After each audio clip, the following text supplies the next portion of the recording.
ಇವತ್ತಿನ ಸಂದರ್ಭ ಬದಲಾಗಿದೆ. ಇವತ್ತು ಒಂದು ಜನರನ್ನ ಥಿಯೇಟ್ರಿಗೆ ಕರೆಸೋದೇ ಒಂದು ದೊಡ್ಡ ಚಾಲೆಂಜು.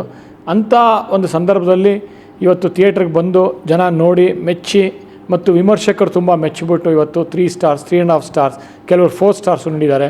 ಅದು ಖುಷಿ ಕೊಟ್ಟಿದೆ. ಅದು ಇದೇ ಮಧ್ಯದಲ್ಲಿ ಒಂದು ಒಳ್ಳೆ ಮೆಸೇಜ್ ತಲುಪಿರೋದು ಜನಕ್ಕೆ, ಅದು ನನಗೆ ಸಂತೋಷ ನೀಡಿದೆ. ಯಾಕೆ ಅಂತಂದರೆ ಹಲವಾರು ದೇವರ ಮಕ್ಕಳು ಇವತ್ತು ಬಂದು ನನಗೆ ಅವರು ವಿಶ್ ಮಾಡಿ ಥ್ಯಾಂಕ್ ಯು ಸರ್, ನಮಗೂ ಒಂದು ಚೇತನ ತುಂಬಿದ್ರಿ, ನಮಗೂ ಒಂದು ಬೆಳಕು ಕಾಣಿಸಿದ್ರಿ ಅಂತ ಹೇಳ್ತಾ ಇರೋದು ನನಗೆ ತುಂಬ ಖುಷಿ ಕೊಟ್ಟಿದೆ. ಯಾಕೆ ಅಂತಂದರೆ ಅವ್ರಿಗೆ ಯಾರು ಅವ್ರ ಬಗ್ಗೆ ಒಂದು ಕಾಳಜಿ ಆಗಲಿ ಅವ್ರಿಗೊಂದು ವೇದಿಕೆ ನೀಡಿರಲಿಲ್ಲ ಇಲ್ಲಿ ತನಕ ಸಿನಿಮಾನಲ್ಲಿ.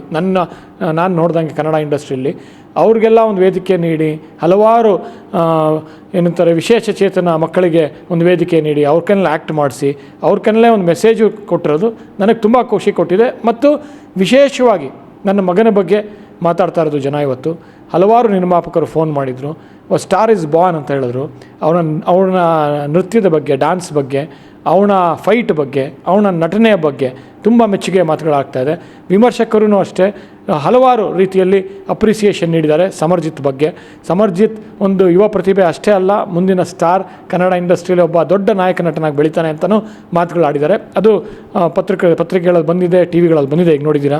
ಸೊ ಇದು ನನಗೆ ತುಂಬ ಖುಷಿ ಕೊಟ್ಟಿದೆ. ಯಾವುದೇ ತಂದೆಗಾಗಲಿ, ಒಬ್ಬ ನಿರ್ದೇಶಕ ಅಂತ ಅಲ್ಲ, ಒಬ್ಬ ತಂದೆಗೆ ಒಂದು ಹೆಮ್ಮೆಯ ವಿಷಯ. ಯಾಕೆಂತಂದರೆ ಒಬ್ಬ ತಂದೆಯ ಮುಂದೆ ಒಬ್ಬ ಮಗನಿಗೆ ಈ ಥರ ಒಂದು ಶ್ರಮಪಟ್ಟು ಕನಸುಗಳನ್ನ ನನಸು ಮಾಡಿದಾಗ ಯಾವ ತಂದೆ ಖುಷಿಯಾಗಲ್ಲ. ನನಗೆ ತುಂಬ ಖುಷಿಯಾಗಿದೆ. ಮತ್ತು ಪ್ರತಿ ದಿನಾನೂ ಪಿಕ್ಚರ್ ಶುರು ಆಗೋಕ್ಕೆ ಮುಂಚಿಂದನೇ ಟ್ರೈಲರ್ಸ್ ನೋಡಿದಾಗ್ಲೇ, ಸಾಂಗ್ ನೋಡಿದಾಗಿಂದನೇ ಕತೆಗಳು ಹೇಳ್ತಾ ಇದ್ದಾರೆ. ಇವತ್ತಾಗಲೇ 2 ಸಿನಿಮಾ ಸೈನ್ ಮಾಡಿದ್ದಾನೆ.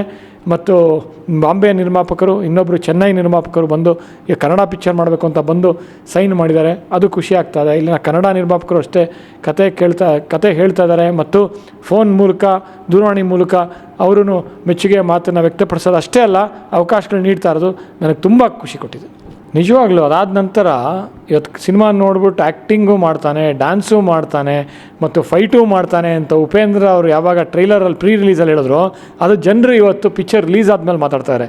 ಯಾಕೆ ಅಂತಂದರೆ ವಿಮರ್ಶಕರು ಮಾತಾಡ್ತಾರೆ, ಅದು ಆ್ಯಕ್ಟ್ ಮಾಡ್ತಾನೆ, ಡ್ಯಾನ್ಸು ಚೆನ್ನಾಗಿ ಮಾಡ್ತಾನೆ, ಫೈಟ್ ಮಾಡ್ತಾನೆ, ಇನ್ನೇನು ಬೇಕೋ ಒಬ್ಬ ಹೀರೋಗೆ, ಹೈಟ್ ಇದ್ದಾನೆ, ನೋಡೋಕ್ಕೆ ಚೆನ್ನಾಗಿದ್ದಾನೆ.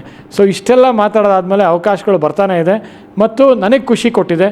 ಯಾಕಂದರೆ ವೈಯಕ್ತಿಕವಾಗಿ ಒಬ್ಬ ಹೀರೋನ, ಒಬ್ಬ ಹೊಸ ಪ್ರತಿಭೆನ ಇಂಟ್ರೊಡ್ಯೂಸ್ ಮಾಡಿದ್ದೀನಿ. ನಾನು ಮುಂಚಿಂದನೂ ಅಷ್ಟೇ ತುಂಟಾಟ ಇರ್ಬೋದು, ಮೋನಾಲಿಸಾ ಇರ್ಬೋದು, ಲಂಕೇಶ್ ಪತ್ರಿಕೆ ಇರ್ಬೋದು, ಲವ್ ಯು ಆಲಿಯಾ ಇರ್ಬೋದು, ಹಲವಾರು ಸಿನಿಮಾದಲ್ಲಿ ದೇವ್ ಸನ್ ಆಫ್ ಮುದ್ದೇಗೌಡ ಇರ್ಬೋದು, ಇದರೆಲ್ಲ ಯುವಕರನ್ನ ಇಂಟ್ರೊಡ್ಯೂಸ್ ಮಾಡಿದ್ದು. ಹುಡುಗ ಹುಡುಗಿ ಇರ್ಬೋದು, ಯುವಕರಿಗೆ ಒಂದು ವೇದಿಕೆ ಮಾಡಿಕೊಟ್ಟೆ. ಇವತ್ತು ಗೌರಿ ಮೂಲಕ 2 ಯುವ ಪ್ರತಿಭೆಗಳಿಗೆ ಅಷ್ಟೇ ಅಲ್ಲ, ಕನ್ನಡಿಗರಿಗೆ ಒಂದು ವೇದಿಕೆ ಮಾಡಿಕೊಟ್ಟಿರೋದು. ಮುಂಚಿನೂ ಅಷ್ಟೇ ದೀಪಿಕಾ ಪಡ್ಕೋಣೆ ಇರ್ಬೋದು, ವಸುಂಧರಾ ದಾಸ್ ಇರ್ಬೋದು, ಹಲವಾರು ಜನಕ್ಕೆ ಅನಿರುದ್ಧ್ ಇರ್ಬೋದು, ಮತ್ತು ದಿಗಂತ್ ಇರ್ಬೋದು, ಧ್ಯಾನ್ ಇರ್ಬೋದು, ಇವರೆಲ್ಲ ಚಂದನ್ನು, ಇವರೆಲ್ಲ ಹೊಸ ಪ್ರತಿಭೆಗಳು, ಕನ್ನಡಿಗರು. ಅವ್ರಿಗೆಲ್ಲ ಅವಕಾಶ ನೀಡಿರೋದು, ಒಂದು ವೇದಿಕೆ ಮಾಡಿಕೊಟ್ಟಿರೋದು, ದೊಡ್ಡ ಸಿನಿಮಾ ಮಾಡಿರೋದು, ಅದೇ ನನಗೆ ಖುಷಿ ಕೊಡೋ, ತೃಪ್ತಿ ಕೊಡೋ ಅಂಥ ವಿಷಯ.